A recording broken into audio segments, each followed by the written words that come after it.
अंधी सास का सच। निशा की सास अंधी थी।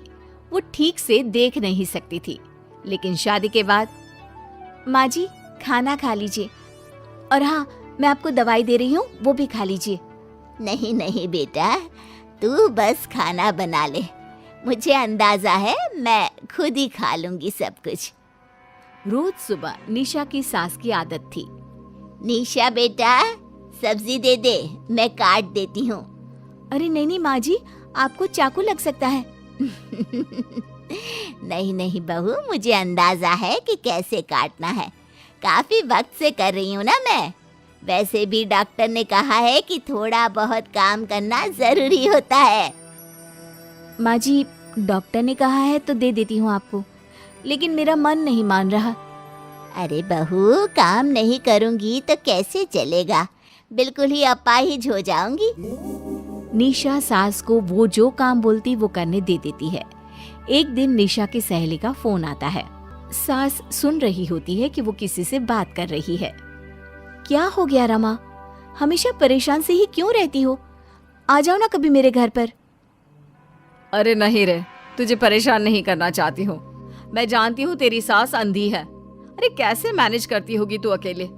मेरे घर में मेरी सास कोई काम नहीं करती। मैंने तो इनको साफ कह दिया है कि काम करेंगी तो ठीक है, नहीं तो इन्हें वृद्धाश्रम छोड़ आऊंगी। निशा की सास सहेली की बात सुनकर डर जाती है। वो बिना निशा का जवाब सुने वहां से चली जाती है। सास के जाने के बाद निशा कहती है, अरे नहीं नहीं, मेरी सास तो पूरा काम करती है। वो सब्जी काट देती है तो मैं छोंक देती हूँ, वो आटा गूंथ देती है तो मैं रोटी बना देती हूँ। अरे माँ जी तो झाड़ू भी इतना अच्छा लगाती है कि किसी को लगे ही नहीं कि किसी अंधे इंसान ने झाड़ू लगाया होगा। तू तो किस्मत वाली है। अरे मेरी सास के तो सारे अंग ठीक होने के बाद भी मगरमच्छ की तरह पसरी रहती है, सारा दिन सारी रात। अरे पता नहीं बुढ़िया को इतनी नींद आती भी कैसे है। खैर, वक्त बीतता है और एक दिन निशा मोहल्ले में पति के साथ जा रही होती है कि सास की सहेली मिल जाती है। अरे आंटी कैसी हैं आप? कहाँ जा रही हैं? तुम लोगों के घर ही जा रही हूँ बेटा, तेरी माँ ने बुलाया है, कह रही थी बहुत जरूरी काम है। वैसे तुम लोग कहाँ जा रहे हो? हम मेरे मायके जा रहे हैं। अच्छा, आप मम्मी जी के पास रहेंगी तो हम लोगों को कोई चिंता भी नहीं होगी। बेटा बहू चले जाते हैं। सहेली निशा के घर में जैसे ही घुसती है, उसकी सास कहती है, आ गई रीना, जब से अंधी हो गई हूँ तू तो आती ही नहीं घर। अरे क्या बताऊं सीमा, तेरा तो मुझे कुछ समझ में ही नहीं आया। अरे जैसे ही बेटी की शादी हुई उधर तू अंधी हो गई, कैसे? मतलब समझ में नहीं आया। सास जोर जोर से हंसती है। अरे पागल हो गई है क्या? किसी अच्छे डॉक्टर को दिखाना, ठीक हो जाएगी। मन नहीं करता क्या दुनिया देखने का? कल को पोता पोती होंगे, उन्हें कौन खिलाएगा? तेरी भी तो बहू आई है, तेरे भी तो बेटे को बच्चा हुआ, कितना खिला लिया तूने। अरे हमारी तो किस्मत ही फूटी थी। लड़की की पहले दिन से ही डिमांड थी कि सास ससुर के साथ नहीं रहना, चाहे जो हो जाए। अब बोल क्या करती मैं? फिर क्या कर लिया तूने?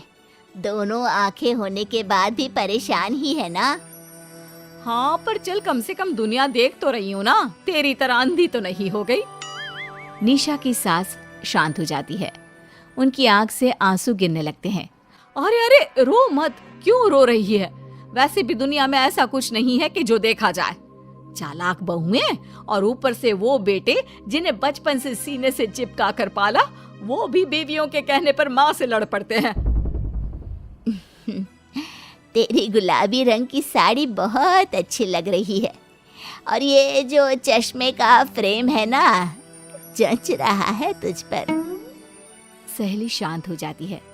मतलब तू अंधी नहीं है, तू देख सकती है। हाँ, तू मेरी सबसे खास सहेली है, इसलिए बता रही हूँ। मैं ठीक हूँ, बिल्कुल ठीक। अरे तो फिर अंधी होने का नाटक क्यों कर रही है? दुनिया देख ली है मैंने, देखा है मैंने कैसे सास को देखकर बहुएं रंग बदलती है। मैं अपने बेटे के बिना नहीं रह सकती। पति का साया तो पहले ही उठ गया, बेटे को बहू ले गई तो क्या करूँगी। सारा काम कर देती हूँ, वो इसी में खुश है। सहेली निशा की सास को गले लगा लेती है। लेकिन झूठ बोलकर कब तक? अरे कब तक ऐसे रहेगी? थोड़ी ही देर में बाहर से बेटा बहू के आने की आवाज आती है। बस चुप कर, जो मैं कर रही हूँ बस साथ दे मेरा, नहीं तो। बहू घर पर आती है। सामने 2 कप में चाय, शादी की एल्बम और कुछ खाने पीने का सामान रखा था। माँ जी, कुछ खाया आपने? खाना क्या है बहू, बस चाय पी है। सब्जी दे दे, मैं काट देती हूँ, रात के खाने की तैयारी हो जाएगी। अरे नहीं माँ जी, मैं खाना बना लूंगी, आप आंटी के साथ बैठिए ना। बहू सारा खाना बनाकर सास को आवाज देती है और सभी बैठकर खाना खाते हैं। माँ जी, ये लीजिए, कटहल खा लीजिए, ये कह रहे थे कि आपको बहुत पसंद है। हाँ हाँ, ला दे। बहू सास को रोटी का डिब्बा पकड़ाती है, लेकिन सास नहीं पकड़ती। वो कटहल देना बहू। बहू जल्दी से सास को कटहल दे देती है। अगले रोज फिर सास झाड़ू लगा रही होती है कि बहू कहती है, माँ जी, आप ठीक से झाड़ू नहीं लगा रही, पीछे देखिए कितना सारा कचरा फैला हुआ है, लाइए मैं लगा देती हूँ। सास डर जाती है और पीछे देखती है। कहाँ कहाँ बहू? अरे कहीं तो नहीं है कचरा, देख। नहीं माँ जी, आप देख नहीं सकती ना, इसलिए आपको नहीं दिखा। बहू सास से झाड़ू लेकर सारे घर में झाड़ू लगा देती है। सास अब जो काम करने जाती, बहू उनसे छीन लेती। क्या बात है बहू, आजकल तुम मुझे कोई काम क्यों नहीं करने देती? माँ जी, काम ही क्या है, हम 3 लोगों के लिए खाना और 2 कमरे की घर की सफाई, ये तो मैं आसानी से कर सकती हूँ। सास को समझ में नहीं आता कि आखिर बहू ऐसा क्यों बोल रही है। वो कुछ दिनों तक सब देखती है और फिर एक दिन बहू की सहेली आती है। अरे रमा, क्या बात है, कैसे आना हुआ? बैठ, मैं चाय लाती हूँ। अरे नहीं नहीं निशा, तू सहेली से बात कर, मैं ले आती हूँ चाय। वाह, क्या बात है, तेरी सास को आंख से दिख भी नहीं रहा, लेकिन चाय बनाने को तैयार।